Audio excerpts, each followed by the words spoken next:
Sa bawat pagtibok ng puso, naririnig natin ang mga alaala ng isang taong nag-iwan ng malalim na marka sa ating mga puso. Si Renato Nato, isang ama, isang asawa, isang lolo, isang kuya at isang tunay na kaibigan na nagbigay ng di mabilang na halaga sa ating buhay.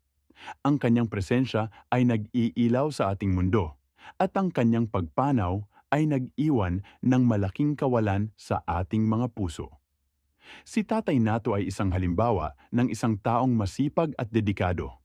Lahat ng kanyang ginagawa ay para sa kanyang pamilya at mga mahal sa buhay. Ang kanyang pagmamahal sa kanyang mga anak, si Joel, Renalyn at JB, ay hindi matatawaran. Sa bawat pagod na araw, ang kanyang mga mata ay kumikinang sa pag-asa na makita silang masaya. Ang kanyang mga kamay na dati nagtatrabaho ng walang pagod para sa kanyang pamilya ay ngayon ay nagpapahinga na. Ngunit ang kanyang mga alaala, ang kanyang mga aral at ang kanyang pagmamahal ay mananatili sa ating mga puso magpakailanman. Ang kanyang pagmamahal sa kanyang asawa ay isang patunay na ang tunay na pag-ibig ay tumatagal ng habambuhay. Ang kanilang pagsasama ay isang inspirasyon sa lahat na nakakakilala sa kanila. Isang patunay na ang tunay na pag-ibig ay laging naghahanap ng paraan upang umunlad. Ngunit higit sa lahat, si Nato ay isang lolo na lubos na nagmamahal sa kanyang mga apo. Ang kanyang mga mata ay kumikinang sa tuwing nakikita niya silang naglalaro, at ang kanyang puso ay puno ng kagalakan sa tuwing naririnig niya ang kanilang tawanan. Sa bawat yakap, sa bawat kwentong binibigay, nararamdaman ng kanyang mga apo ang kanyang walang hanggang pagmamahal. Ang kanyang mga apo ang kanyang kagalakan, ang kanyang inspirasyon. Sa kanilang mga mata, nakikita niya ang kinabukasan, ang patuloy na daloy ng pagmamahal na kanyang itinanim.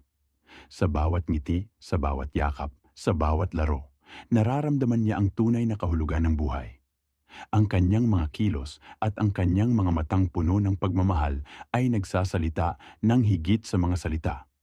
Ang kanyang presensya ay nagdadala ng kapayapaan at kagalakan sa bawat pagtitipon. Bilang panganay sa magkakapatid, si Kuyang Nato ay isang halimbawa ng isang tunay na kuya, isang tagapag-alaga at isang gabay.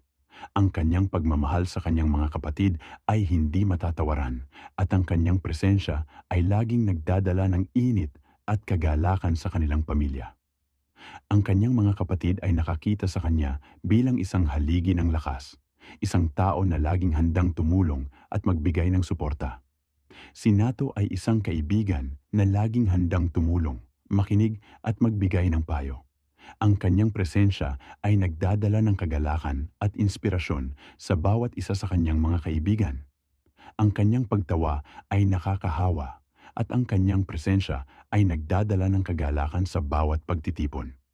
Sa pagpanaw ni Tatay Nato, hindi lamang tayo nawalan ng isang mahal sa buhay, kundi nawalan din tayo ng isang halimbawa ng tunay na pagmamahal, dedikasyon at pagiging masipag.